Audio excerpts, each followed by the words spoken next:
Hello students, let us continue the Unit-2 in 10th Social Science History portion, that is the world between the two world wars. In the previous two classes we talked about the Great Economic Depression and the rise of fascism and Nazism in Italy and Germany, and in today's class we are moving to the anti-colonial movements and decolonization process in Asia. We already know European countries started occupying colonies in Asia and African continents. How these Asian countries start getting their freedom, start fighting to get back their freedom அப்படிங்கிறத பற்றி தான் இந்த கிளாஸில் பார்க்க போகிறோம். Decolonization is the process through which colonial powers transferred their institutional and legal control over the colonies to the indigenous national government. Indigenous அப்படின்னா நம்ம native கண்ட்ரியோடது அப்படின்னு அர்த்தம். பவர் இப்போ யார்கிட்ட இருக்குது? காலனியல்ஸ்கிட்ட இருக்குது. யார்? ஃப்ரான்ஸ், இது யூரோப்பியன் கண்ட்ரிஸ்கிட்ட இருக்குது. ஸோ அவங்கக்கிட்ட இருந்து நேட்டிவ் கண்ட்ரிஸ் எப்படி பவரை வாங்குறாங்க, ஃபைட் பண்ணி எப்படி ஃப்ரீடம் வாங்குறாங்க அப்படிங்கிறது தான் டீகாலனைசேஷன் ப்ராசஸ் அப்படின்னு சொல்கிறோம். Let us see this in detail. First one, French Indo China. எதெல்லாம் நம்ம French Indo China, first Indo சைனானா என்னன்னு தெரிஞ்சுக்கணும். Indo China is a place where the cultural influence of both India and China exist. So மேப்பில் பார்த்தோம் அப்படின்னா this is India, this is China. இந்த Laos, Vietnam, Cambodia, இந்த சிட்டிஸ் எல்லாம் தான், இந்த கண்ட்ரிஸ் எல்லாம் தான் நம்ம வந்து இண்டோ சைனான்னு சொல்கிறோம். ஏன் இது இண்டோ சைனான்னு சொல்கிறோம் அப்படின்னா, these countries have the cultural influence of both India and China. India and China ஓட cultural influence இங்கே அதிகமாக இருக்கிறதுனால these countries were called as Indo-Chinaன்னு சொல்கிறோம்.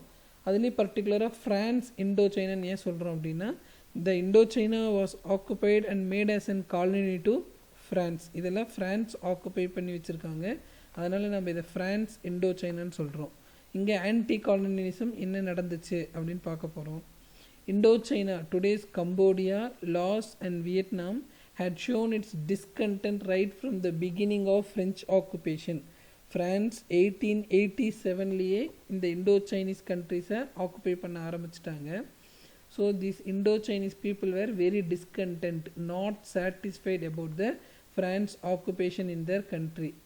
ஸோ எதனால் டிஸ்கண்டென்ட்னா, the Indo-Chinese resisted the imposition of French language and culture. ஃப்ரான்ஸ்காரங்க அவங்களோட culture, அவங்க language எல்லாத்தையும் Indo சைனாவில் கொண்டு வந்து இம்ப்ளிமெண்ட் பண்ணணும்னு நினைக்கிறாங்க.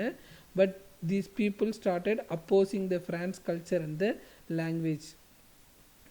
they represents Indo-Chinese people. These people learned from the ideas of revolution. During the First World War, about 1 lakh Indo-Chinese fought in France and returned with first-hand knowledge of how the French had fought and suffered during the war. இந்த Indo Chinese people 1 lakh soldiers first world வாரில் fight பண்ணுறாங்க. யாருக்கு சப்போர்ட்டிவாக fight பண்ணுறாங்க? ஃப்ரான்ஸ்க்கு சப்போர்ட்டிவாக Indo Chinese people first world வாரில் fight பண்ணுறாங்க.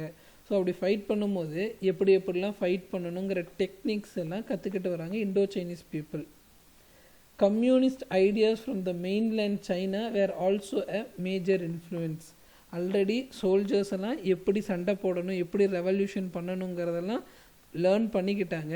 And mainland சைனாவிலேருந்தும் கொஞ்சம் ஐடியாஸ், கம்யூனிஸ்ட் பீப்புள் கொஞ்சம் ஐடியா தராங்க. எதுக்காக? ஃப்ரீடம்காக நம்ம போராடணும் அப்படின்னு சொல்லிட்டு. Many became convince that the considerable wealth of Indo China was benefiting only the colonial power.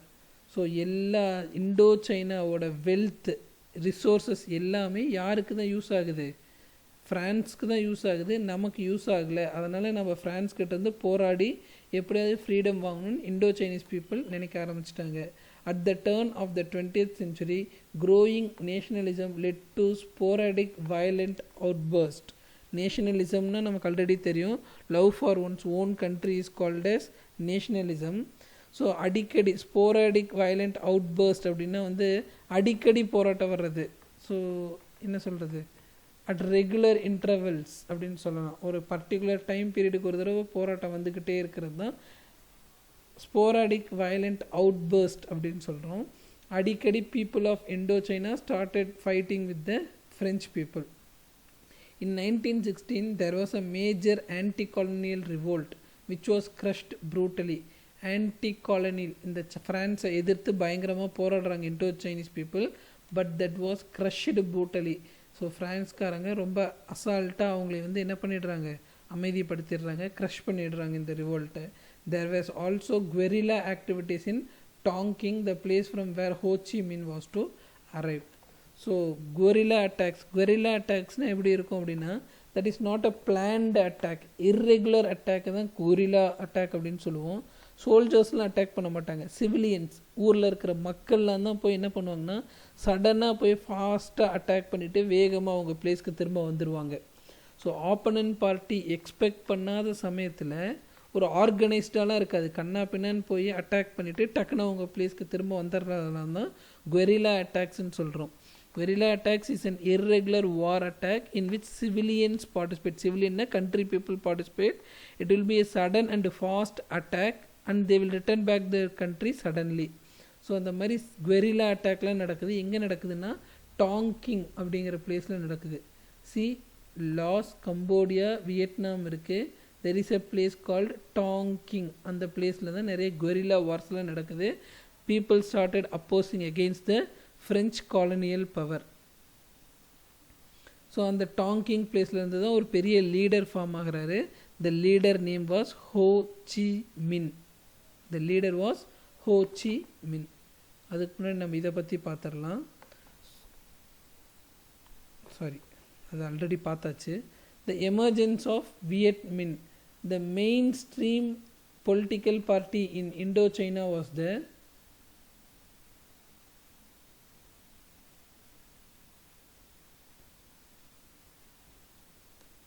the mainstream political party in Indochina was the Vietnam Nationalist Party.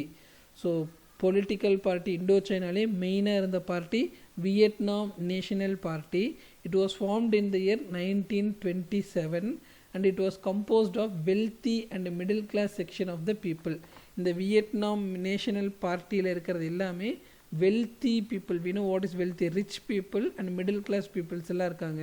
In the 1929 the Vietnamese soldier Muttinid, what is Muttinid, refused to obey their authority. அவங்களோட leader சொல்கிறத obey பண்ண மாட்டேங்கிறாங்க. So இப்போ Indo Chinese soldiers எல்லாமே ஃப்ரான்ஸோட கண்ட்ரோலில் இருக்கிறாங்க. France leaders சொல்கிறத accept பண்ணிக்காமல் போராட ஆரம்பிக்கிறாங்க வியட்நாமீஸ் சோல்ஜர்ஸ் எல்லாருமே. There was a failed attempt to assassinate the French Governor General.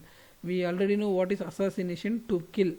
So in the Vietnamese soldiers wanted to kill French Governor General but they failed in their attempt. அவரை கொல்ல முடியல. This was followed by a large scale peasant revolt led by the communist. இந்த மாதிரி peasant soldiers எல்லாமே உள்ள போராடிட்டு இருக்கிறாங்க. வெளியே பார்த்தோம்னா peasants, who are all peasants, ஃபார்மர்ஸ்லேருந்து நம்ம பெசன்ஸ்ன்னு சொல்கிறோம். ஒரு லார்ஜ் ஸ்கேல் ரிவோல்ட், பெசன்ஸோட ரிவோல்ட்டும் நடக்குது. யார் இந்த ரிவோல்ட்டை லீட் பண்ணுறாங்க? By the communist people. The revolt was crushed followed by what is called as white terror. So இதெல்லாம் ரொம்ப ஈஸியாக இந்த ரிவோல்ட்டெல்லாம் கண்ட்ரோல் பண்ணிடுறாங்க France people. This control of this revolt is called as white terror. ஒயிட்டுங்கிறது white people, France பீப்புளை தான் white நீங்கள் ரெஃபர் பண்ணுறாங்க. ரொம்ப டெரரிசமாக அந்த ரிவோல்ட்டை இவங்க என்ன பண்ணிடுறாங்க? க்ரஷ் பண்ணிடுறாங்க. thousands of rebels were killed. அந்த போராட்டத்தில் ஈடுபட்ட நிறைய சோல்ஜர்ஸ் என்ன ஆகிட்டாங்க? நிறைய சோல்ஜர்ஸ் இல்லை, peasants were killed. After the white terror, Ho Chi Minh left for Moscow. We know where is Moscow இல்லையா? This is India, this is China. Here we have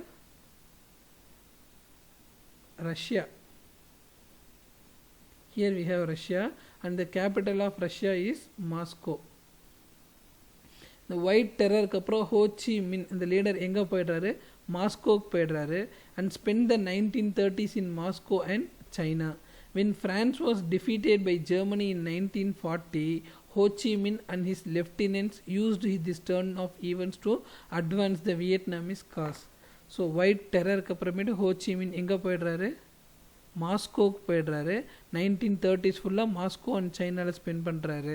In 1940s, during the Second World War, France was defeated by Germany. France எங்கே defeat ஆகிட்டாங்க? ஜெர்மனிக்கிட்ட defeat ஆகிட்டாங்க.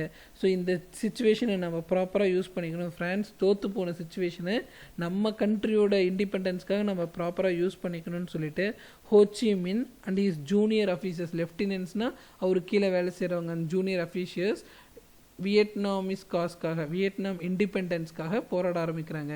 Crossing over the border into Vietnam in January 1941 they organized the League for the Independence of Vietnam or Viet Minh. So வியட்நாம்குள்ளே வந்து January 1941 league, a group of பீப்புளை தான் நம்ம லீக்னு சொல்கிறோம். இண்டிபெண்டன்ஸ் ஆஃப் வியட்நாமுக்காக ஒரு லீக் ஸ்டார்ட் பண்ணுறாரு. That group of people were named as Viet Minh. An association of people formed by Ho Chi Minh for the freedom of Vietnam is called as Viet Minh அப்படினு சொல்கிறோம். This gave renewed emphasis to a distinct Vietnamese nationalism. Renewed emphasis a special importance. இந்த வியட்நாமோட independence கிடைக்கிறதுக்கு இந்த Viet Ming ஓட role ரொம்ப ரொம்ப ஸ்பெஷலாக இருந்துச்சு. Let us have a short introduction on Ho Chi Minh. Ho Chi Minh was born in Tonkin in the year 1890. When Ho Chi Minh was 21, he went to Europe. 21 இருக்கும்போது எங்கே போகிறாரு? Europe போகிறாரு. After working as a cook in a London hotel he went to Paris. என்னவா work பண்ணுறாரு? First ஒரு குக்காக London ஹோட்டலில் work பண்ணுறாரு. Then he went to Paris. Paris எங்கே இருக்குது? It is in France. In Paris Peace Conference, he lobbied for the independence of Vietnam. 1919 after the First World Warல என்ன நடக்குது? பாரிஸ் பீஸ் கான்ஃபரன்ஸ் நடக்குது. அப்போ வந்து வியட்நாமோட இண்டிபெண்டன்ஸ்க்காக மற்ற கண்ட்ரிஸோட இன்ஃப்ளூயன்ஸ் எக்ஸ்பெக்ட் பண்ணுறாரு.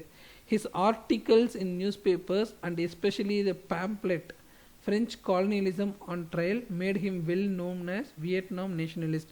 இவர் எப்படி ஒரு பெரிய வியட்நாம் நேஷ்னலிஸ்டானார்? நேஷ்னலிஸ்ட்னா அவங்க கண்ட்ரி ஃப்ரீடம்காக போராடுறாரு. எப்படின்னா ஃபர்ஸ்ட்டு நியூஸ் பேப்பரில் நிறைய எழுதுகிறார். ஆர்டிகிள்ஸ், அவரோட எஸ்ஏஸ் எல்லாம் நியூஸ் பேப்பரில் நிறையா பப்ளிஷ் ஆகுது. அண்டு பேம்ப்ளெட், சின்ன சின்ன புக்லெட் மாதிரி இருக்கிறதுலாம் தான் பேம்ப்ளெட். அதில் வியட்நாமோட இண்டிபெண்டன்ஸ்க்காக நிறைய எழுதுகிறாரு. Under the name French colonialism on trial அப்படிங்கிற பேரில் எழுதுகிறாரு. So that he became famous and he became a famous Vietnam nationalist. In 1921 he became a founder member of French Communist Party. So ஒரு party start பண்ணுறாரு. The party name was French Communist Party. 2 years later he went to Moscow and learned the revolutionary techniques then. So அதுக்கப்புறமேட்டு 2 வருஷம் எங்கே போகிறாரு? Moscow, that is in Russia.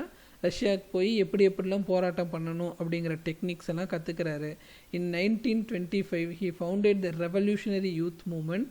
After the peasant revolt he led was crushed in 1930. 1930 ஒரு peasant revolt already பார்த்தோம். But the revolt was brutally க்ரஷ்டுன்னு பார்த்தோம். அவர் நடத்தின போராட்டம் ஃபெயிலியர் ஆகிடுச்சு. He went to Moscow again. அவர் நடத்தின போராட்டம் ஃபெயிலியர் ஆனதுனால திரும்ப எங்கேயே போய்டுறாரு? மாஸ்கோக்கே போய்டுறாரு. Inspired by Mao Zedong. Mao Zedong is also a communist leader in China.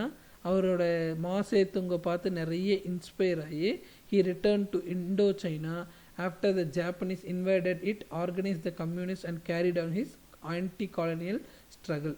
So இப்போ இண்டோச்சைனாவை யார் வந்து இன்வைட் பண்ணுறாங்க? What is invading? படையெடுத்து வர்றது தான் இன்வேடிங். ஜப்பானோட கண்ட்ரோல் கீழே போயிடுது இண்டோச்சைனா.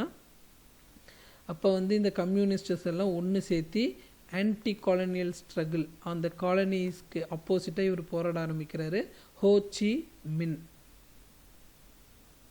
He also played an inspiration role in leading the war against the USA. USA அப்போசிஸாகவும் இவர் நிறைய போராட்டம் பண்ணியிருக்காரு. So then he was became very famous and he was a famous Vietnam nationalist அப்படின்னு சொல்கிறோம். ஸோ இனிஷியலி நம்ம Indo சைனானா என்னன்னு பார்த்தோம். Indo China was under the French கண்ட்ரோல்னு பார்த்தோம். Indo China started to fight for their freedom. So 1940s ஜெர்மனிக்கிட்ட France loss ஆன உடனே these people started to fight for their freedom. So அதுதான் இந்த anti colonial struggle in France Indo சைனான்னு பார்த்தோம். Next we are moving to the decolonization in India. இந்தியாவில் decolonization, India was occupied by the British people. நம்மளோட ஃப்ரீடம்காக நம்ம என்னென்ன பண்ணணும் அப்படின்னு பார்த்தோம்னா, first one is dyarchy. Dyarchy அப்படின்னா என்ன அப்படின்னு பார்த்தோம்னா, டியூயல் கண்ட்ரோல், ரெண்டு பேர்கிட்டையும் கண்ட்ரோல் இருக்கும். யார் ரெண்டு பேர்? Both the Indian leaders and the British powers, அவங்க ரெண்டு பேர்கிட்டையும் கண்ட்ரோல் இருக்கும். பட் இந்தியன் லீடர் யார் யார்கிட்ட கண்ட்ரோல் இருக்குன்னா எலெக்ஷனில் நின்று ஜெயிச்சவங்கக்கிட்ட கண்ட்ரோல் இருக்கும். பிரிட்டிஷ் பீப்புள் அப்படிலாம் கிடையாது, அவங்கக்கிட்ட சும்மாவே without elections they take the control. கண்ட்ரோல்லாம் எப்படி தருவாங்க அப்படின்னு பார்த்தோம்னா, இப்போ நம்மளோட மினிஸ்ட்ரியிலே தெரியும், நிறைய டிஃப்ரெண்ட் டைப்ஸ் ஆஃப் மினிஸ்ட்ரி இருக்குது. ஹோம் மினிஸ்ட்ரி இருக்குது, எக்ஸ்டர்னல் அஃபேர்ஸ் மினிஸ்ட்ரி இருக்குது, பப்ளிக் வெல்ஃபேர் மினிஸ்ட்ரின்னு இருக்குது, ஃபினான்ஸ் மினிஸ்ட்ரின்னு இருக்குது. நிறைய டிஃப்ரெண்ட் டைப் ஆஃப் மினிஸ்ட்ரிஸ் இருக்கு இல்லையா. அதில் இந்த justice, police, land revenue, irrigation அந்த மாதிரி ரிசர்வ்டு சப்ஜெக்ட்ஸ்னு சொல்லுவோம், ரிசர்வ்டு மினிஸ்ட்ரிஸ்ன்னு சொல்கிறோம். இதெல்லாம் இது justice, police, land revenue, irrigation இதெல்லாம் யார்கிட்ட இருக்கும்? பிரிட்டிஷ் கண்ட்ரோலில் இருக்கும். டிரான்ஸ்ஃபர்டு மினிஸ்ட்ரின்னு கொஞ்சம் சொல்கிறோம். Local self government, education, public health, forest, agriculture அதெல்லாம் டிரான்ஸ்ஃபர்டு சப்ஜெக்ட்ஸ்னு சொல்கிறோம். ஸோ இம்பார்ட்டண்ட்டாக இருக்கிற மினிஸ்ட்ரியெல்லாம் பிரிட்டிஷ் கண்ட்ரோலில் வச்சுக்கிட்டு லெஸ் இம்பார்ட்டண்ட்டான மினிஸ்ட்ரியெல்லாம் இந்தியன் லீடர்ஸ் கிட்ட கொடுத்துருவாங்க. ஸோ மினிஸ்ட்ரியில் both Indians and British people இருப்பாங்க. பட் இம்பார்ட்டண்ட் மினிஸ்ட்ரி எல்லாமே பிரிட்டிஷ் பீப்புள் வச்சுக்கிட்டு லெஸ் இம்பார்ட்டண்ட் எல்லாமே இந்தியன்ஸ் கிட்ட கொடுத்துருவாங்க. This form of government is called as dyarchy. டயார்ச்சினா powers in hand of two, di அப்படின்னா two, both British and Indian people. So அதை பற்றி இன்னும் டீட்டெயிலாக பார்க்கலாம். The decolonization process started in India from the beginning of 20th century with the launch of Swadeshi movement in 1905. First decolonization movement எது மூலிமா ஆரம்பிச்சிச்சு? Swadeshi moment இன் 1905. ஸ்வதேஷி அப்படின்னா ஆஃப் ஒன்ஸ் ஓன் கண்ட்ரி அப்படின்னு அர்த்தம். ஒன்ஸ் ஓன் கண்ட்ரி அப்படின்னா so buying only the Indian goods and boycotting all the British goods. நம்ம Indian குட்ஸை மட்டும்தான் வாங்குவோம், பிரிட்டிஷ் குட்ஸ் எல்லாம் வாங்க மாட்டோம் அப்படிங்கிறது தான் ஸ்வதேஷி மூமெண்ட்னு 1905 ஸ்டார்ட் பண்ணாங்க. ஸோ நம்ம ஆல்ரெடி தெரியும், ஃபஸ்ட்டு யூரோப்பியன் கண்ட்ரிஸ் எதுக்காக காலனிஸ் ஆக்குபை பண்ணாங்க? மார்க்கெட் வேணும், இங்கே இருக்கிற ரா மெட்டீரியல் எடுத்துகிட்டு போகணும், அவங்க விற்கிறதுக்கு மார்க்கெட் வேணுங்கிறதுக்காக தான் காலனி ஸ்டார்ட் பண்ணாங்க. when Indian people started to boycott the British goods, British goods வாங்க மாட்டோம் அப்படின்னு சொன்னதுனால it was a big shock to the British people. இந்த boycotting of British goods நம்ம என்னன்னு சொல்கிறோம் அப்படின்னா ஸ்வதேஷி மூமெண்ட் அப்படின்னு சொல்கிறோம். The outbreak of the First World War brought about rapid political as well as economic changes. So first world வாருக்கு அப்புறம் நிறைய பொலிட்டிக்கல் சேஞ்சஸும் இருந்துச்சு, எக்கனாமிக் சேஞ்சஸும் இருந்துச்சு. In 1919 the government of India introduced diarchy that provided for the elected provincial assemblies as well as for Indian ministers to hold certain portfolios under transferred subjects. So diarchy introduce பண்ணுறாங்க. diarchyயில் Indian மினிஸ்டர்ஸ்க்கும் powers தராங்க. Portfolio அப்படின்னா particular department அப்படிங்கிறது தான் portfolio. Home affairs, external affairs அந்த மாதிரி ஒரு டிபார்ட்மெண்ட்டையும் தான் நம்ம போர்ட்ஃபோலியோன்னு சொல்கிறோம். அதில் இந்த டிரான்ஸ்ஃபர்டு சப்ஜெக்ட்ஸ் இதெல்லாம் டிரான்ஸ்ஃபர்ட் சப்ஜெக்ட்ஸ்ன்னு சொன்னோம். Local self government, education, public health, forest, agriculture இதெல்லாம் தான் நம்ம டிரான்ஸ்ஃபர்டு சப்ஜெக்ட்ஸ்ன்னு சொன்னோம். இதெல்லாம் இந்தியன்ஸ் கிட்ட கொடுக்குறாங்க. ரிசர்வ்டு சப்ஜெக்ட்ஸ் எது? Justice, police, land revenue, irrigation இதெல்லாம் ரிசர்வ்டு சப்ஜெக்ட்ஸ். இதெல்லாம் பிரிட்டிஷ் கையில் வச்சுக்கிறாங்க. இந்த மாதிரி ஒரு government of India act of 1919 ஒரு புது ஆக்ட் லா பாஸ் பண்ணுறாங்க. இந்த act name was government of India act of 1919. இந்த ஆக்டில் தான் டியார்ச்சி அப்படிங்கிற மெத்தடை இந்தியாவில் இன்ட்ரடியூஸ் பண்ணுறாங்க. The Montagu declaration read increasing association of Indians in every branch of administration and the gradual development of self-government in India as an integral part of British Empire. என்ன சொல்கிறாங்க அப்படின்னா, திடீர்னு உங்கள் கையில் ஃபுல் கண்ட்ரோலையும் கொடுத்துட்டோம்னா அட்மினிஸ்ட்ரேஷன் பண்ணுறது உங்களுக்கு கொஞ்சம் கொஞ்சமாக கஷ்டமாக இருக்கும். ஸோ கொஞ்சம் கொஞ்சமாக உங்களை அட்மினிஸ்ட்ரேஷனில் ஆட் பண்ணிக்கிறோம். Increasing association of Indians in every branch of administration. ஒரு டிபார்ட்மெண்ட்லேயும் இண்டியன்ஸை கொஞ்சம் கொஞ்சமாக ஆட் பண்ணிக்கிட்டே வரும். So that you will learn how to administer a country and ஃபைனலாக உங்களுக்கு செல்ஃப் கவர்மெண்ட் தரோம் அப்படின்னு சொல்லி பிரிட்டிஷ் இன்ட்ரடியூஸ் பண்ணுறாங்க. That was called as Montagu Chelmsford reform அப்படின்னு சொல்லுவோம். ஸோ இப்போ டியார்ச்சி இன்ட்ரடியூஸ் பண்ணியிருக்கிறாங்க. மான்டேக் செம்ஸ்ஃபோர்ட் ரீஃபார்மில் கொஞ்சம் கொஞ்சமாக இண்டியன்ஸ்க்கு பவர் தரோம் அப்படின்னு சொல்லியிருக்கிறாங்க. this measure of the British government was to buy the political peace needed to expand the tax base. இந்த மாதிரி எதுக்கு இந்தியன்ஸ்க்கு ஃபேவராக பிரிட்டிஷ் பண்ணுறாங்க அப்படின்னு பார்த்தோம்னா டேக்ஸ் அவங்க அதிகப்படுத்தணும். பிகாஸ் பிரிட்டிஷ்கிட்ட கிரேட் எக்கனாமிக் டிப்ரெஷனுக்கு அப்போ காசே கிடையாது. இந்தியன் பீப்புள்கிட்ட டேக்ஸை இன்க்ரீஸ் பண்ணோம்னா ஏதோ மணி கிடைக்குன்னு சொல்லி they want to increase the tax increase பண்ணோம்னா பீப்புள் கண்டிப்பாக போராடுவாங்க. அந்த போராட்டத்தை டெம்பரரியாக ஸ்டாப் பண்ணி வைக்கிறதுக்கு தான் they introduced some advantages to the Indians. என்ன அட்வான்டேஜஸ் கொடுக்குறாங்க? டேஆர்சி, மான்டேக், செம்ஸ்ஃபோர்ட் ரிஃபார்ம்லாம் கொஞ்சம் அட்வான்டேஜஸ் எல்லாம் தராங்க. But the Indian National Congress rejected DRC and decided to boycott the legislature. இந்த மாதிரி எங்களுக்கு நீ ஸ்டெப் பை ஸ்டெப்பாலாம் ஒன்றும் தர வேண்டாம், டேஆர்சிலாம் வேண்டாம், we need only complete freedom அப்படின்னு சொல்லிட்டு அந்த டேஆர்சியை ரிஜெக்ட் பண்ணிடுறாங்க Indian National Congress. And they started to boycott the legislature. லெஜிஸ்லேச்சருக்கு போகாமல் என்ன பண்ணுறாங்க? பாய்காட் பண்ணுறாங்க. நாட் அட்டெண்டிங் த லெஜிஸ்லேச்சர் தான் நம்ம பாய்காட் அப்படின்னு சொல்கிறோம். So British introduced some measures, various measures to the Indians, but Indians rejected these measures. They need only complete freedom. Lack of measures to industrialize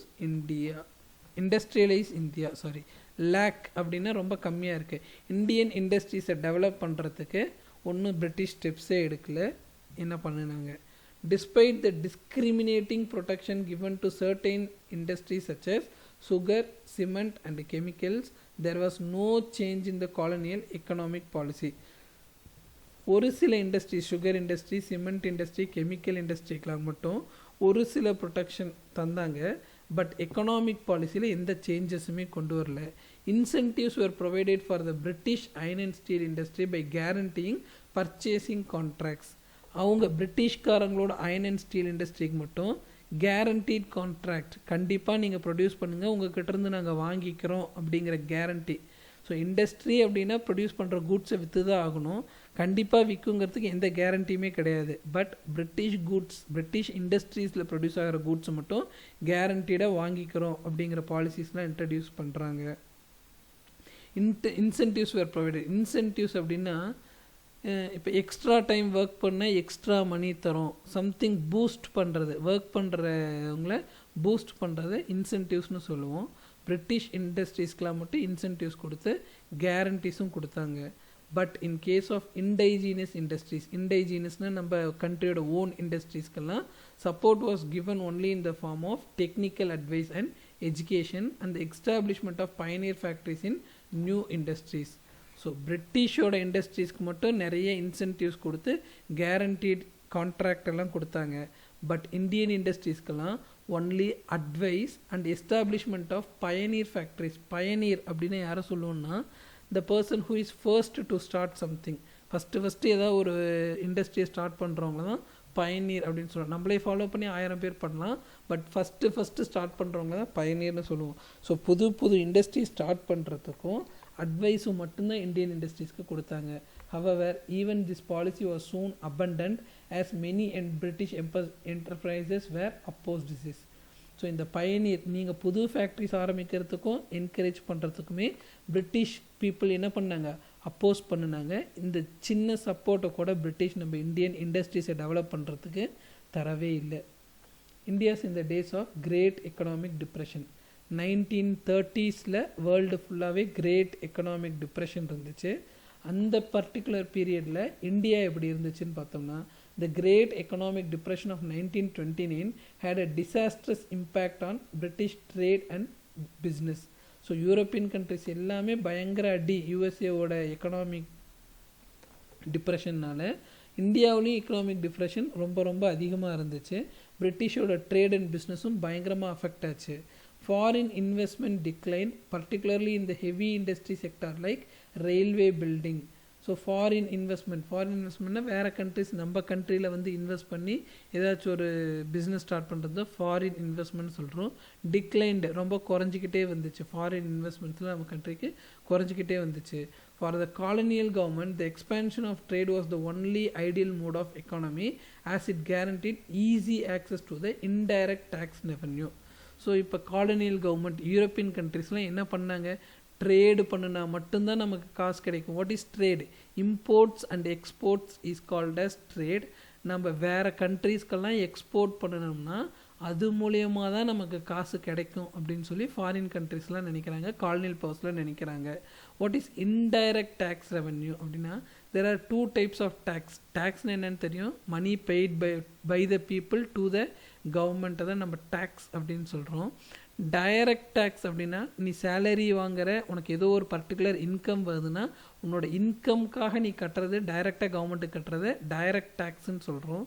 indirect tax அப்படின்னு என்னென்னு பார்த்தோம்னா, நீ சும்மா கடைக்கு போய் ஒரு சோப்பு வாங்குற, சோப்பில் போட்டிருக்குது maximum retail price ₹30 inclusive of all taxes அப்படின்னு சோப்பில் போட்டிருக்குது.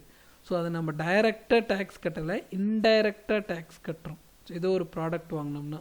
So there are two forms of taxes, one is direct tax and indirect tax. இந்த மாதிரி ட்ரேடு பண்ணோம்னா இன்டைரக்ட் டேக்ஸ் மூலிமா நிறைய காசு கிடைக்கும் அப்படின்னு சொல்லி காலனியல் பவர்ஸ் எல்லாம் திங்க் பண்ணுறாங்க. ஸோ அதுக்காக என்ன பண்ணுறாங்க அப்படின்னா, British transmitted the effects of depression to its colonies.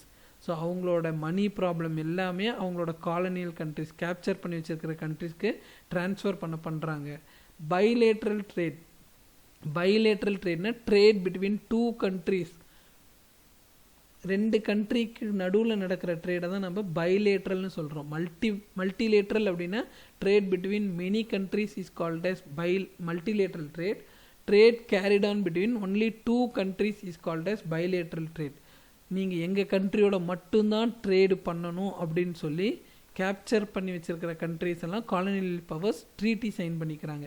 நீங்கள் வேறு எந்த கண்ட்ரிக்கிட்ட இருந்தும் இம்போர்ட் பண்ணக்கூடாது, நீங்கள் எங்கள் கண்ட்ரிகிட்ட மட்டும்தான் இம்போர்ட் பண்ணணும்னு சொல்லி bilateral trade agreement was signed.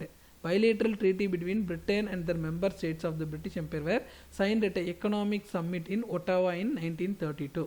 Economic summit அப்படின்னா எக்கனாமிக் ஒரு கான்ஃபரன்ஸ் தான் எக்கனாமிக் கான்ஃபரன்ஸ்னு சொல்கிறோம். Ottawa is in Canada. கேனடாவோட கேபிட்டல் தான் நம்ம என்னென்னு சொல்கிறோம், ஒட்டாவான்னு சொல்கிறோம். ஒரு கான்ஃபரன்ஸ் நடக்குது ஒட்டாவாவில். ஒட்டாவா கான்ஃபரன்ஸில் என்ன டிசைட் பண்ணுறாங்கன்னா, பிரிட்டிஷ் எங்கெங்கெல்லாம் கேப்சர் பண்ணி வச்சுருக்காங்களோ அந்த டிபெண்ட் கண்ட்ரிஸ் எல்லாமே பிரிட்டிஷ் கூட மட்டும்தான் ட்ரேட் பண்ணணும், வேறு எந்த கண்ட்ரிஸோடையும் ட்ரேட் பண்ணக்கூடாதுன்னு சொல்லி ஒரு அக்ரிமெண்ட் சைன் பண்ணுறாங்க இந்த year 1932 in Ottawa, in which the participants including India agree to give preference to the imperial over the நான் இம்பீரியல் குட்ஸ். ஸோ எல்லா கண்ட்ரிஸ், பிரிட்டிஷ் ஆக்குபை பண்ணியிருக்கிற எல்லா கண்ட்ரிஸுமே அந்த ஒட்டாவா கான்ஃபரன்ஸில் மீட் பண்ணுறாங்க. அந்த கான்ஃபரன்ஸில் மீட் பண்ணி நாங்கள் இம்பீரியல் குட்ஸ், பிரிட்டிஷ் குட்ஸுக்கு தான் ஃபர்ஸ்ட் ப்ரிஃபரன்ஸ் தருவோம், மற்ற குட்ஸ்க்கெல்லாம் மற்ற கண்ட்ரியோட குட்ஸ்க்கு ப்ரிஃபரன்ஸ் தரமாட்டோம் அப்படின்னு சொல்லி ஒரு ட்ரீட்டியில் சைன் பண்ணுறாங்க.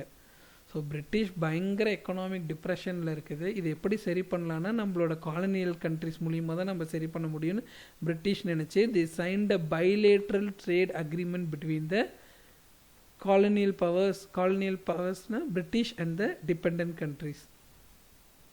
Delegates in Ottawa conference, delegates na representatives, ஒரு கண்ட்ரிலேருந்து அந்த ரெப்ரசன்டேட்டிவ்ஸ் ஒட்டாவாவில் நடந்த கான்ஃபரன்ஸில் பார்ட்டிசிபேட் பண்ண ஃபோட்டோ தான் இது. India was forced to adhere to the policy of balancing the budget. So பிரிட்டிஷோட பட்ஜெட்டை சரி பண்ணுறதுக்காக இந்தியாவை ஃபோர்ஸ் பண்ணினாங்க, அவங்க பாலிசிஸ் எல்லாம் அட்ஹியர்னா ஃபாலோ, பிரிட்டிஷ் பாலிசிஸ் எல்லாமே ஃபாலோ பண்ண India was forced. The government of British India also raised revenue tariff mainly to gain foreign currency. டேரிஃப்னா tax imposed on import and export, நம்ம இம்போர்ட் பண்ணுறதுக்கு எக்ஸ்போர்ட் பண்ணுறதுக்குலாம் போடுற டேக்ஸை தான் நம்ம டேரிஃப்னு சொல்கிறோம்.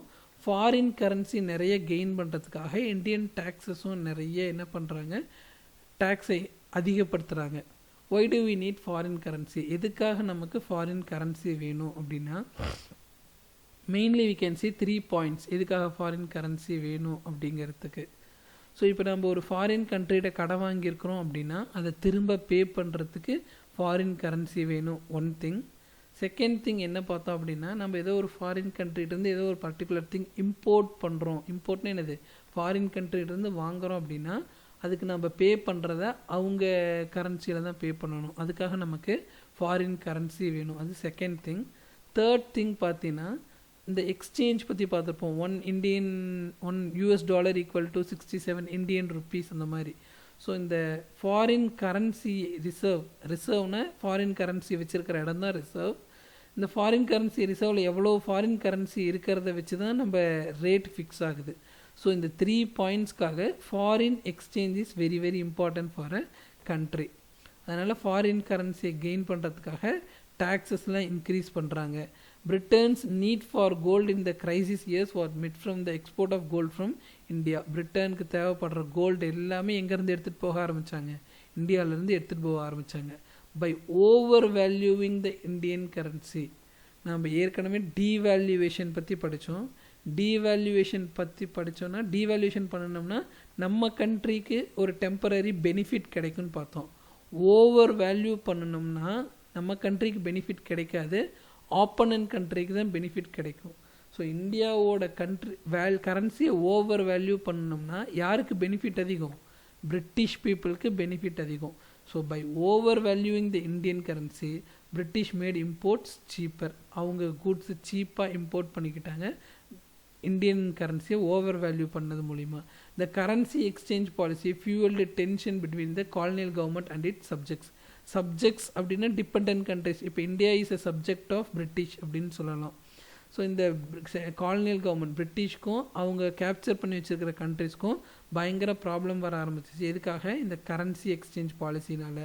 And it intensified the political agitation against the British rule. Intensified அப்படின்னா இன்னும் ஸ்ட்ராங்காக்குறது, இன்னும் அதிகப்படுத்திகிட்டே போகிறது. ஸோ பிரிட்டிஷை ஆப்போசிட்டாக போராட இந்த எக்ஸ்சேஞ்ச் பாலிசியும் ஒன் ஆஃப் த ரீசனாக இருந்துச்சு. ஸோ லாட் ஆஃப் ரீசனில் exchange policy is one of the reason to fight against the British. The great impact of depression on Indian agriculture. Great depression அல்ல அக்ரிகல்ச்சரில் என்னென்ன ப்ராப்ளம்ஸ் வந்துச்சு அப்படின்னு பார்த்தோம்னா, the great depression also deal a death blow to the Indian agriculture and the indigenous manufacturing sector. Death blow நம்ம தமிழில் சொல்லும் இல்லையா, மரண அடி அப்படின்னு சொல்லும் இல்லையா, லைக் தட் இந்தியன் அக்ரிகல்ச்சர்லேயும் இண்டைஜினஸ்னால் நம்ம கண்ட்ரியோடது, நேட்டிவ் கண்ட்ரியோடது. Manufacturing sector. மேனுஃபேக்சரிங்னு என்னது? Process of converting raw material into finished goods is called as manufacturing. ஏதோ ஒரு ப்ராடக்டை உருவாக்குறது தான் மேனுஃபேக்சரிங் சொல்கிறோம். அக்ரிகல்ச்சரல் செக்டார் அண்ட் மேனுஃபேக்சரிங் செக்டாருக்கு பயங்கர ப்ராப்ளம் இருந்துச்சு. இந்த வேல்யூ ஆஃப் ஃபார்ம் ப்ரொடியூஸ், நம்ம ஒரு பொருளை ப்ரொடியூஸ் பண்ணுறோம்னா அதுக்கு ஆகிற செலவு ரொம்ப அதிகமாச்சு. Declined by half while the land rent to be paid by the peasant remain unchanged. So நம்ம ஒரு ப்ராடக்டை ப்ரொடியூஸ் பண்ணி விற்றோம்னா 100 ரூபாய் இவ்வளோ நல்லா கிடச்சிட்டு இருந்துச்சுன்னா அது டிக்ளைன்டு பை ஹாஃப் 50 ரூபாய் தான் கிடைக்கிச்சு அந்த டிப்ரெஷன்னால். பட் என்னது? The land rent to be paid by the peasant remain unchanged. நம்ம தர வேண்டிய ரெண்ட் என்னவாக தான் இருந்துச்சு, சேஞ்சே ஆகலை. ஸோ நம்ம இன்கம் கம்மியாகிட்டே வந்துச்சு, நம்ம ரெண்ட் அதே நிலைமையிலேயே இருந்துச்சு. அதனால் பெசன்ட்ஸ்னால not able to pay their rent. In terms of prices of agricultural commodity na products, the obligation of the farmers of the state doubled. So farmers oda என்ன சொல்லலாம், ஆப்ளிகேஷன் அப்படின்னா ஃபார்மர்ஸோட டியூட்டிஸ் என்னாச்சு, டபுள் ஆக ஆரம்பிச்சிச்சு. Farmers and Indian manufacturers therefore had to sell their gold and silver reserves to subsist. So அவங்களால என்னது, வாழ்க்கையை நடத்தவே முடியல. சப்செட் தாக்கு பிடிக்கணும் அப்படின்னா அவங்கக்கிட்ட இருக்கிற கோல்டு சில்வர் எல்லாத்தையும் விற்று அவங்கள காப்பாற்றிக்க ஆரம்பித்தாங்க ஃபார்மர்ஸ் எல்லாருமே. The great fall in prices prompted Indian nationalists to demand protection for the internal economy. So prices எல்லாம் இப்படி கம்மியாகிட்டே போகிறதுனால பயங்கர எக்கனாமிக்கலி டிப்ரெஷன் வந்துடும் சொல்லிட்டு எங்களுக்கெல்லாம் ப்ரொடெக்ஷன் வேணும் அப்படின்னு சொல்லி கேட்க ஆரம்பிச்சிட்டாங்க. The 1930s saw the emergence of Indian National Congress as a militant mass movement. Indian National Congress நம்ம ஒரு political party, political organisation to fight against the British தான் இந்தியன் நேஷனல் காங்கிரஸ். பயங்கர மிலிட்டன்ட், என்னது நிறைய வெப்பன்ஸ் எல்லாம் யூஸ் பண்ணி பிரிட்டிஷ்க்கு ஆப்போசிட்டாக போராட ஆரம்பித்தாங்க இந்த டைம் பீரியடில். The call given by the Congress for a civil disobedience movement evoked a tremendous response in rural India. ரூரல்னு நமக்கு தெரியும், வில்லேஜ் பீப்புளில் தான் நம்ம ரூரல் பீப்புள்னு சொல்கிறோம். ஸோ இந்த கிரேட் லீடர்ஸ் ஆஃப் காங்கிரஸ் என்ன சொல்கிறாங்க, சிவில் டிஸ்ஒபீடியன்ஸ் மூமெண்ட் ஸ்டார்ட் பண்ணலாம்.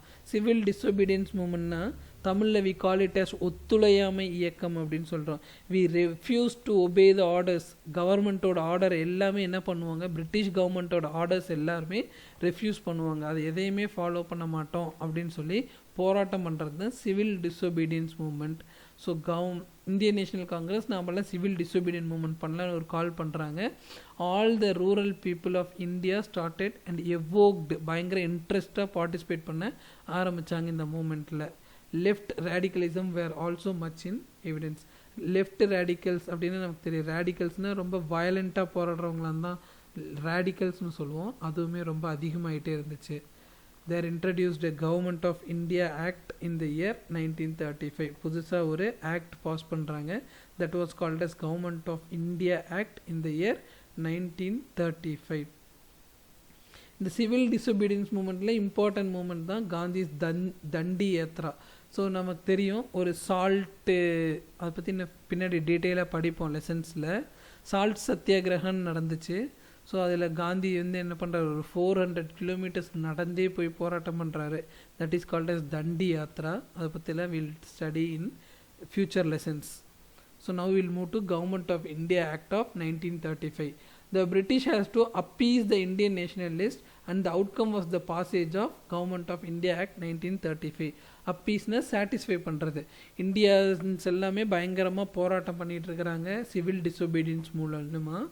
ஸோ இந்த இந்தியன்ஸை எப்படியாவது சாட்டிஸ்ஃபை பண்ணிடணும், அமைதிப்படுத்தணும்னு பிரிட்டிஷ் பீப்புள் நினச்சி தான் ஒரு ஆக்ட் பாஸ் பண்ணுறாங்க. That was called as government of India act of 1935. என்ன இதில் சொல்கிறாங்கன்னா, this provided a greater power to the local governments and the introduction of direct elections. So local கவர்மெண்ட்டுக்கெலாம் பயங்கர பவர் தராங்க. அண்ட் எலெக்ஷன்ஸ், இனிமேட்டு British டைரெக்டாக power எடுத்துக்க மாட்டோம், நம்ம ஊரில் எலெக்ஷன்ஸ் நடத்தலாம், எலெக்ஷனில் யார் வின் பண்ணுறாங்களோ அவங்க பவருக்கு வரலாம் அப்படின்னு சொல்லி சொல்கிறாங்க. Government of India act of 1935. அதுக்கப்புறமேட்டு 1937 எலெக்ஷன்ஸ் வருது. Congress won a resounding victory in most of the provinces. நம்ம இப்போ தான் ஒரு இந்தியாவை ஸ்டேட்டாக பிரிச்சிருக்கோம். In early days it was provinces. ஒரு ப்ராவின்சஸாக தான் இருக்கும் ஸ்டேட்ஸுக்கு பதிலாக. நிறைய ப்ராவின்சஸில் இந்தியன் நேஷனல் காங்கிரஸ்காரங்க ஜெயித்தாங்க. However, the decision of the British to involve Indian in the Second World War without consulting the Congress ministries forced the latter to resign from office. நிறைய பேர் எலெக்ஷன்ஸில் நின்று ஜெயிச்சு இந்தியன் நேஷனல் காங்கிரஸ்காரங்க நிறைய ப்ராவின்சஸில் ஜெயிச்சு மினிஸ்டர் ஆயிடுறாங்க. But இப்போ second world war 1939 second world war start ஆகிடுது. இந்தியாக்காரங்க கிட்ட கேட்காமலே British involved Indian soldiers in the second world war. எங்கள் கிட்ட கேட்காமையே எங்கள் ஊர்க்காரங்களெல்லாம் நீ செகண்ட் வேர்ல்டு வாரில் எதுக்கு இன்வால்வ் பண்ணணுன்னு சொல்லி போராட்டம் பண்ணி எல்லா மினிஸ்டர்ஸும் அவங்களோட பவரை ரிசைன் பண்ணிடுறாங்க, அவங்களோட ஜாபை ரிசைன் பண்ணிடுறாங்க. ஸோ 1937 எலெக்ஷன்ஸில் நிறைய பேருக்கு பவர் கிடச்சிச்சு, நிறைய பேர் மினிஸ்ட்ரி ஆகிடுறாங்க ப்ராவின்சஸில். பட் பிகாஸ் இதனால் எங்களோட கன்சல்டேஷன் இல்லாமல் எங்கள் சோல்ஜர்ஸ் நீங்கள் செகண்ட் வேர்ல்டு வாரில் இன்வால்வ் பண்ணினீங்க அப்படிங்கிற ரீசனுக்காக all the ministers resigned their job and இன்னும் ஃபர்தராக போராட்டம் இன்க்ரீஸ் ஆகிட்டே ஆரம்பிச்சிச்சு. So we'll study a lot deeper about this in our forthcoming lessons. இந்த லெசனில் டீகாலனைசேஷனை பற்றி நம்ம இவ்வளோ தெரிஞ்சுக்கிட்டால் போதும். ஸோ எப்படி இண்டோ சைனாவிலையும் இந்தியாவிலையும் டீகாலனைசேஷனுக்காக என்னென்ன பண்ணாங்கங்கிறத ஒரு ஷார்ட் அண்ட் ஸ்வீட்டாக கொடுத்துருக்காங்க. we'll see the remaining in the next class. That's it for today's class. Thank you students.